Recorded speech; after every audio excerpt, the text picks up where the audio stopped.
from fire coming out of Samhain to No, Samhain is water. or out of water and Samhain through fire and Candlemas, and now we're Earth and Beltane. Exactly. So you Okay. have and growth and all that wonderful stuff. Now, fast forward, summer solstice, August time. Around here, there's a lot of serious harvesting going on. Corn, grain, wheat, all that good stuff.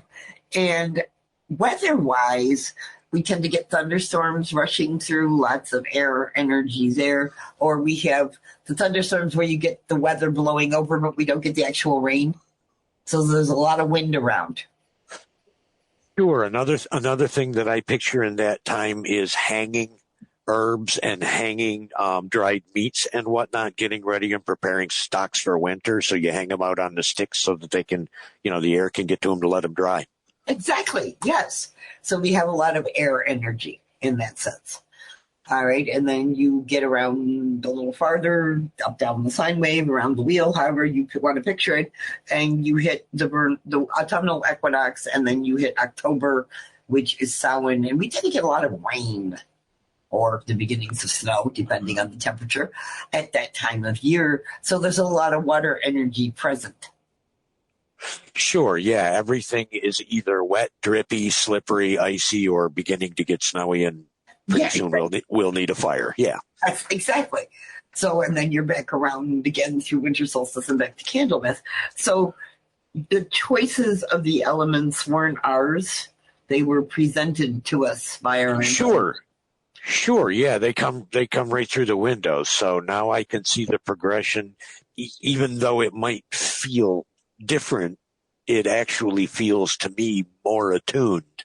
Yes. By going from fire to earth to air to water to fire. So yes, it's non-traditional, but boy, it feels really natural. Yeah, exactly. Which is where we suddenly realize, okay, we are in tune more and more with our environment, where we live and practice when we do it this way. Now, if you live on the coast of California, or you live in Texas or somewhere else, you have to look and see for yourself which element is going to be most predominant in which season. And then you celebrate that particular energy then. So this could be completely different in somebody like a regional person in Brazil. Yes. They're going to form their own which element fits which period. Exactly. Okay, that makes sense. Thank you. I like to think so. But for northern temperate, you can just work with ours. Yeah. Yeah, it made so much more sense to us than going with the more traditional ones that were created in England all those years ago. Well, and those were always awkward for me to try to memorize, which is why I never really fully memorized them. But these make sense to, what I have either out the window or under my feet. And that seems to be stronger medicine for me. I think so for us too. When we suddenly, it was like when we finally played with what was what enough, and we suddenly realized, okay, this is it. And why? It deepened our experience of working with the elements. Sure.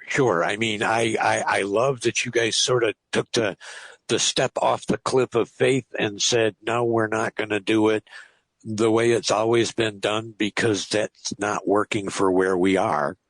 Yeah. And you guys were brave enough to sort of retool this and revisit it. And it comes out wonderful. It comes out wonderfully now. Believe me, there were lots of fits and starts along the way. Well, yeah. I mean, just looking through some of Susie's diagrams and whatnot, I can see about 3 different versions of this. At one point, you referred to it as the broken wheel, which I loved. Yeah, exactly. But I can see that this is not a matter of days or weeks. This is a matter of there's a few years and a few seasons worth of notes that I've gone through with hers and seen some of the changes. So you guys must have worked on this for a good couple of years. Oh, yeah. Well, way longer than that, even, because we recognized a while ago that it didn't quite fit, but you didn't want to stop celebrating either. Right. Yeah, I need some framework to work with. I just don't necessarily appreciate the one that's been prepackaged and handed it to me, which, why would any pagan want to feel that way? Well, there are those who do, and that's great. I'm just saying most of us, at least that came from Christian or another organized faith to paganism, we're already sort of classified as outside the box rule breakers anyway. Well, maybe just a little bit. I think that's one of the, as I keep saying it over and over, that's one of the best parts about being a witch is I get to choose what I want to believe based on how I feel at any given moment. Sure. Rather than having it handed to me in a nice book or having somebody stand up there in front of me and tell me what I'm supposed to think.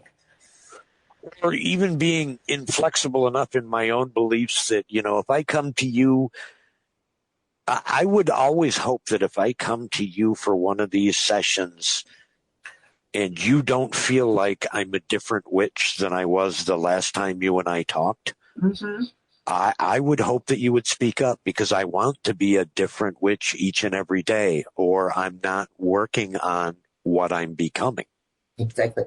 I think that's one of the reasons Sue and I really liked the sine wave as a way to describe the peaks and valleys, for want of a better word, of the different kinds of energies.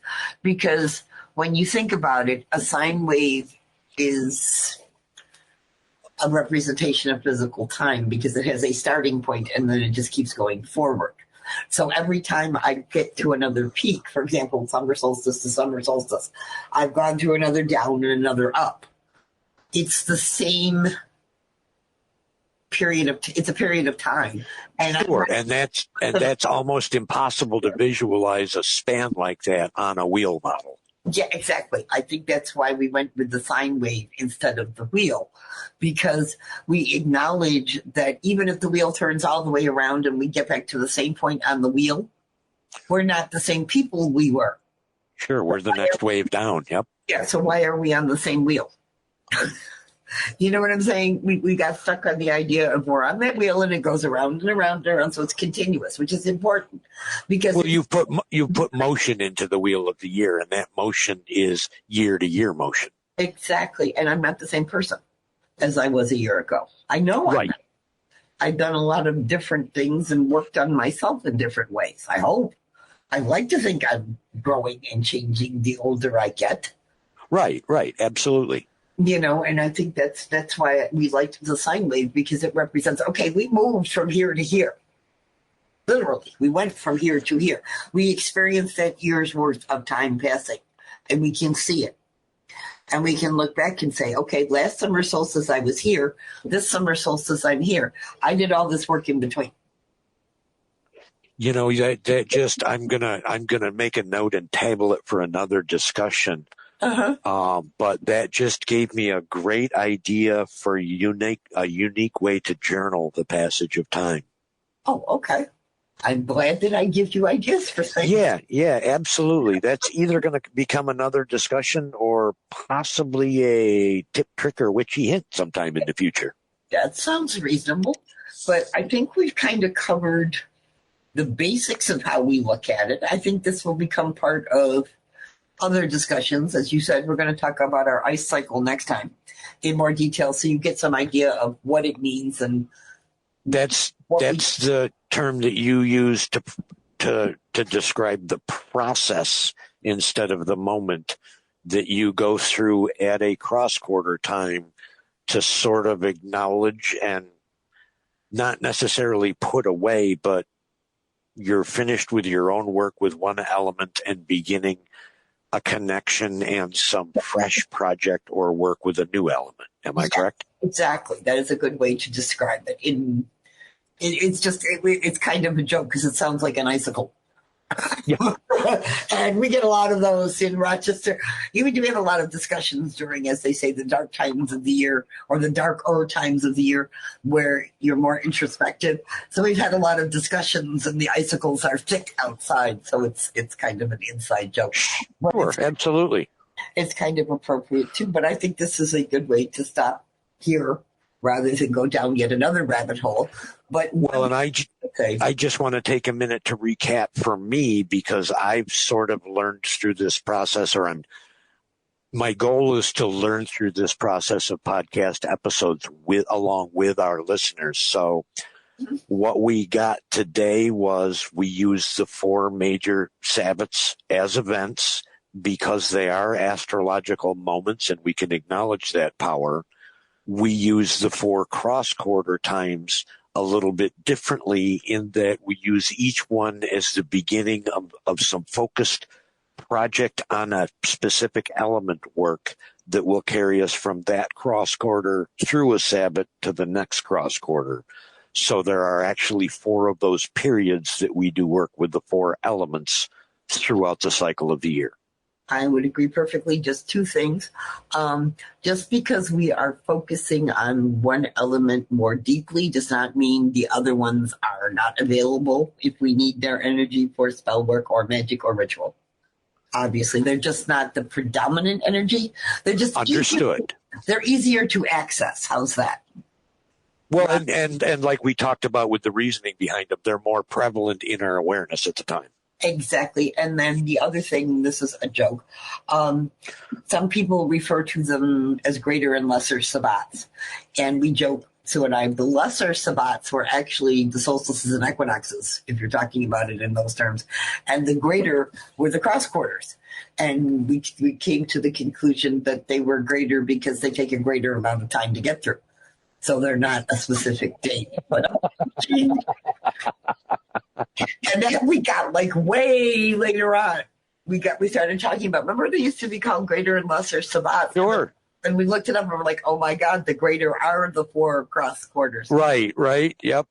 And maybe we might have come to some of our conclusions a little sooner if we got. And I'm glad you pointed at that, because that's going to give me some personal reflection today on how much import I've always put on the astrological moments, but they are actually less of the working that I'm doing my spiritual growth than the cross quarter times are. So I'm glad I got that reminder of that today.